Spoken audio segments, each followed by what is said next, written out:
Hello, I'm Vine and today I have for you Empire build that squeezes the max amount of resources from its workers. Of course, basic jobs have too many bonuses that influence it, so I will focus only on most relevant ones. Also, this is a long and complicated one, so fasten your seatbelts and prepare to ride into immoral depths of employee abuse. As always, let's start with ethics and civic.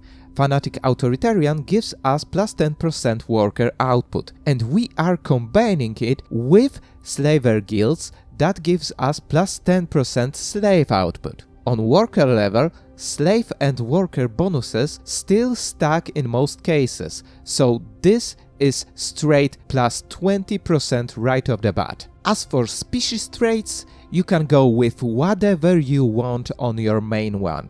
To not influence your decisions, I even went for a full placeholder here. But we need second species in our empire. So, we must take Syncretic Evolution origin, and now traits on the second species do matter. Besides Serviles that give plus 10% resources from jobs, we must give our workhorses aquatic and very strong traits.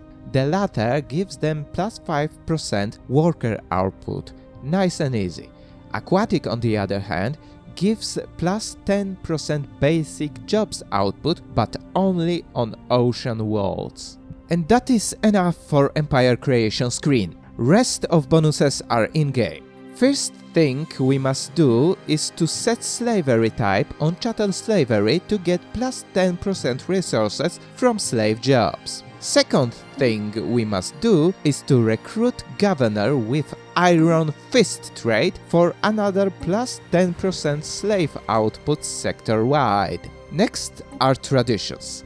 And yes, you guessed correctly, Domination is a tree to go. It have workplace motivators that gives plus 5% worker and slave output. That means plus 10% workhorse output for us because these bonuses stack. Also, it gives us extended shifts edict that give another cumulative bonus of plus 10% worker and slave output. And since we are on edicts, we can take all three basic job subsidies for plus 50% basic jobs output.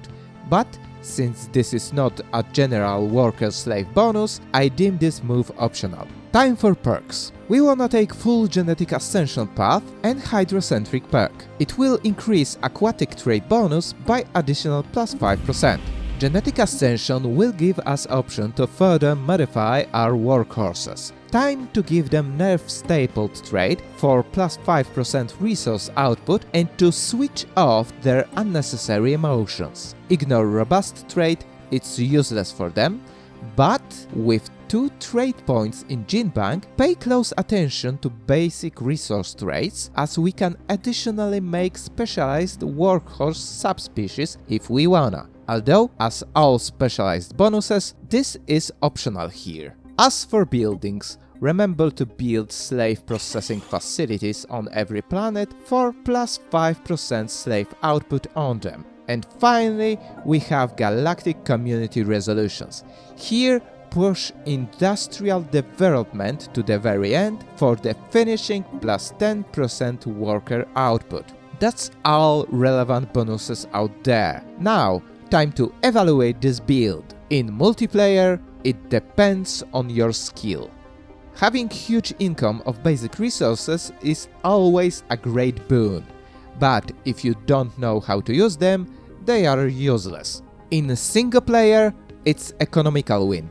Default AI in Stellaris can't min-max, and this empire can have so min-maxed economy that you will swim in victory points. As for roleplay, it's despotic but unclear. If only in history there was a state that based its whole economy on slavery. Right now I can't really pinpoint any name. Like, I have something at the back of my mind, but it's very cloudy. Shame that Stellaris locks slaver guilds and worker output bonus in authoritarian ethics, because otherwise I would take democratic authority for this empire and make spicy USA joke. Anyway, what do you think about this build? Write your opinion in the comments and remember to check out Community tab to vote on next Stellaris build. See you next time!